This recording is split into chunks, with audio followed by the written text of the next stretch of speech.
I like you must have a business card. Well, yes, I do. Thank you. You do? At 13, you have your own business card. OK, that's a nice start. I'll get in touch with you later. Sure. What do you do? Well, mainly, I like to call myself a software and cognitive developer because I love developing with cognitive computing and artificial intelligence. I am an algorithmist. I love working with, designing, and implementing algorithms. I'm a keynote and TEDx speaker. I'm an author. I've written a book, and I'm working on another one about IBM Watson. And, of course, I'm also an IBM champion for cloud and honorary IBM cloud advisor. Oh, where did Hang I on go a second. wrong? Someone just get me a flannel countdown. Do you go to school? Well, I'm currently homeschooled in grade 8, going to grade 9 now. Wow. OK, so you're bright. Artificial intelligence, it's taking over the world. Is that fair to say? Well, you see, that's actually one thing that I believe a lot of people have, this sort of misconception that artificial intelligence is this technology that was made to replace humans, that really everything we do, whether it be, our jobs or whatever we do at home every day. But really what I believe is that artificial intelligence was developed and is continuing to be developed for the sole purpose of really augmenting our life and amplifying our skills or capabilities and what we can do every day. But what about when the computers actually learn that they're better than us? Well, you see, that's sort of called the singularity of artificial intelligence, at which point artificial intelligence has surpassed human intelligence to the point that we cannot control it. But really what I believe at this point, artificial intelligence, I won't go into the details right now since we're limited on time, but the thing is right now, artificial intelligence itself as a technology is so foolable and so primitive that either A, we won't reach that singularity point, or B, if we do, it's a very long ways off. Do you understand that, Mark? No. I couldn't. I wanted to take notes for the exam at the end of this. You lost them in the first sentence. Could I perhaps offer you a golf ball?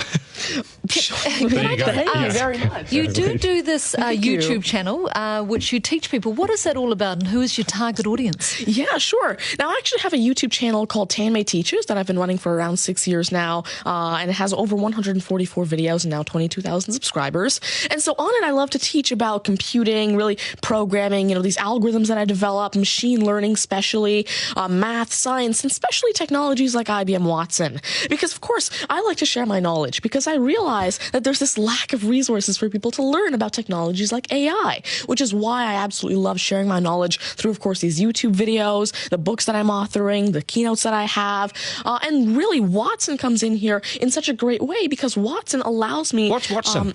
Sure. Mark thinks he's a golfer, but what is Watson? Now, IBM Watson is essentially a cognitive system that allows developers to incorporate cognitive and machine learning into their applications without having to code in the actual intelligence. And what this means is that, of course, right now, really one of the main reasons developers aren't incorporating more machine learning into their apps is because it's so hard to do. It's really difficult to incorporate intelligence because... I'm going to take this somewhere else, this interview. Has the Homeschooling Association of the World got hold of you as the front person? Well, there is actually a Homeschooling Legal Defense Association, I believe, HSLDA, in Canada, and I actually had a keynote for them last year in Niagara Falls. You're the poster boy for homeschooling, aren't you? Well, I did have a keynote for them, and I talked a lot about the advantages of homeschooling and why it's great for kids who want to go into different and really targeted subjects. Okay, I want to get right down to business now. When did you realise you were bright and smart, and smarter than most? Well, I originally started coding when I was 5 with simple languages like Fox Pro and Batch. But eventually, at 9 years old, I had my very first iOS app accepted into the Apple App Store called T-Tables. But did your mum and dad do something to you between 0 and 5 that plug you into the wall? What did they do to you at 5? At 5, you were Are you smarter than your mum and dad, by the way? Already? Well, I have. My dad used to work as a computer programmer, but he used to work with simple regular programming languages like Fox Pro, Batch, a little bit of C, etc. But you see, now I'm really interested in artificial intelligence and how it can actually be implemented on all these different platforms. You'd be a nightmare to teach. You'd be an absolute nightmare to teach, wouldn't you? Because you'll be smarter than the lecturers. You would I never even want to get in an argument with you, ever. But I would like to see you on a quiz show because I think you would nail that. Well, you see, there is one thing that I've been working on, and it's essentially an app called Ask Tanmay, an NLQA system.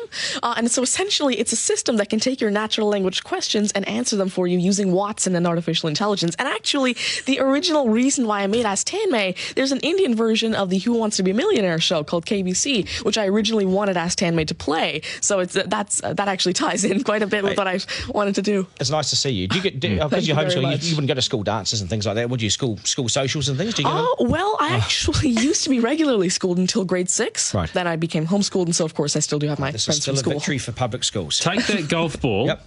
and bring it back to me when you've actually worked out a way in which it'll always go straight. Because I think you could do it.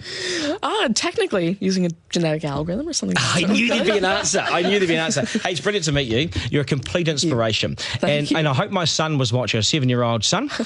Message to Buster Gunn, you got work to do, mate. Do your homework, and we got to sharpen things up. Nice to see you. Thank you very much. much. All the very best. Thank You're you. amazing. Thank you. You're amazing. Okay, news is next, and then we are joined by today's panel, which won't be as smart as this guy, but they'll still be good, and we will head back to some of the beach as well for a game of 9 and 10. So much pressure now on the contestant at 9 and 10 just to rip through it and get it right. That's coming up after 8.